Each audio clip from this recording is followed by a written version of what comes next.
koobkan oo bisha Ramadaan ka socday garoonka kubadda cagta Shabeelle Stadium Qardho ayaa loo qabtay 16 naadi oo heerka koobaad ah kuwaas oo matalaya xaafadaha magaalada Qardho iyo qaar kamid ah degmooyinka hoos yimaada magaalada Qardho. Finaalka koobkan waxaa isugu yimid labada koox ee kala ah Five Star iyo kooxda Horseed oo kala matalaya xaafadaha Xinkood iyo Kaambo. Ciyaartan oo ahayd mid xiiso badan waxaa ka soo qayb galay daawashadeeda bulsho fara badan si ay kulankan xiisaha badan u daawadaan. Labada dhinac ayaa soo bandhigay ciyaar xirfad iyo qiimo leh. qaybta hore ee ciyaarta ayaana ku soo ilaatay 2-2. qaybta dambe ee ciyaartana waxa sii xoogaystay xirfadda difaaca iyo weerarka labada dhinac mid walba uu ku doonayo kan kale inuu kaga hanto koobkan waxaana kama dambeystii ay ku soo ilaatay ciyaartan 3-4 sidaasina waxay guusha ku raacday kooxda Horseed oo ka socotay xaafadda Xingood ee magaalada Qardho. Maxamed Xirsi Shire oo kamid ah gudiga gacanta ku hayay koobkan kuna dadaalay qabsoomidda koobkan ayaa ka hadlay goobta asigoo sidoo kale ku hadlayay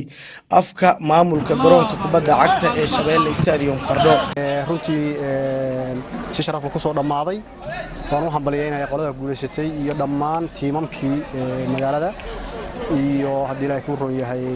daawadayaashaba iyo runtii wuxuu ahaa koob cajiib ah muhiimadda laga lahaa waa isdhexgalka dhalinyarada bulshada in la wacyi geliyo dhalinyarada waxyaalaha kale ku mashquulsan laga wacyi geliyo intaas ay muhiimadda koowaad inaga inoo tahay sidii loo rabay uu ku hirgalay aad iyo aad baad u mahadsantihiin. Garsoore Yuusuf Maxamed Hanguduul oo kamid ah garsoorayaasha gacanta ku hayay koobkan ayaa ka warbixiyay koobka intii uu socday iyo kulankan gabagabada. hay'adiisa waxa isugu soo baxay Five Star kooxda la yiraahdo ee Kaambo iyo Xingood sare oo Xingood oo waxay tahay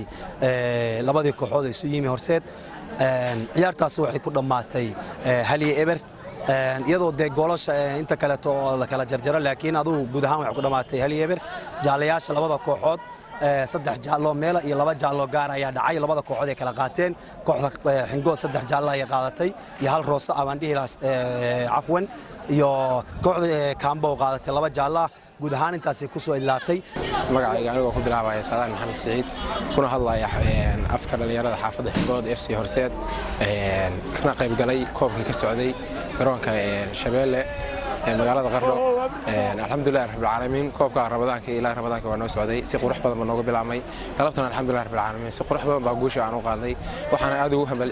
ugu hambalyeynaya dhalinyaradii nala dheelaysay iyo dhalinyaradii hore oo soo dheeshay anoo ku hadlay kooxda Five Star waxaan leeyahay guusha laba nin kama wada qosliso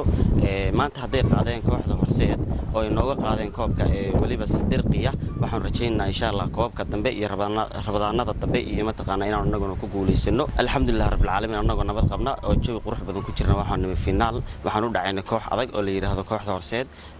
taasna ay nasiib u yeelatay inay iyadu qaado halkan waxaan rabaa inaan uga mahadceliyo dhammaan horta ka soo qaybgalayaashii iyo daawadayaashii koobka qabanqaabayaashii iyo albitaradii Yuusuf Handuul iyo ninka la yiraahdo Faarax Garyare waxaan ka maqnayn ninka mulkiilaha garoonka Ciise Shabeelle waxa kale oo halkan rabaa inaan uga mahadceliyo bahda saxaafadda ee Buntland TV oo mar walba ku heelanayd inay soo tabiso koobka iyo meelaha uu kala marayo kooxdana waxaan leeyahay hambaliyo ma ihinin idin hambaliyay waay kooxda Horseed waana koox mataqaana aad iyo aad qaali u ah oo adag oo kamid ah tiimamka ugu adag magaalada Qardho. gudoomiyaha isboortiska gobolka Karkaar Xiir Yuusuf Caamir ayaa ka hadlay gabagabadii goobta asigoo sheegay in dhalinyarada ay u baahan yihiin in lagu garab istaago xirfadooda kubadda cagta. waxaan rabaa inaan wax yar u mahadceliyo garoonkan quruxda badan iyo maamulkiisa oo studio Ciise oo badanaa lagu qabto koobabka gobolka degmada Qardho iyo maamulkiisa waxaan rabaa inaan aad ugu mahadceliyo horumarka iyo maartay nidaamka intii laga gaari doono insha Allah roogag weyn oo sida 11 kooxood ay galaaneen oo degmada laga caleema saarayo laga dhagax dhigay oo had saawtiin beenan garoon weyn oo casri ah yeelato iyadana waa maartay muhiim weeye waxaan kaloo baaq u dirayaa bulshada reer Karkaar isdhexgalka bulshada iyo sportska inay ka qayb qaataan isku tashiga garoomada lagu dhisayo inay ka qayb qaataan in bulshada sportska waa mustaqbalkii dalka inay garab istaagaan wax kasta oo horumar oo socda. Yaxya Nuur Muumin warbaahinta dawladda Puntland magaalada Qardho.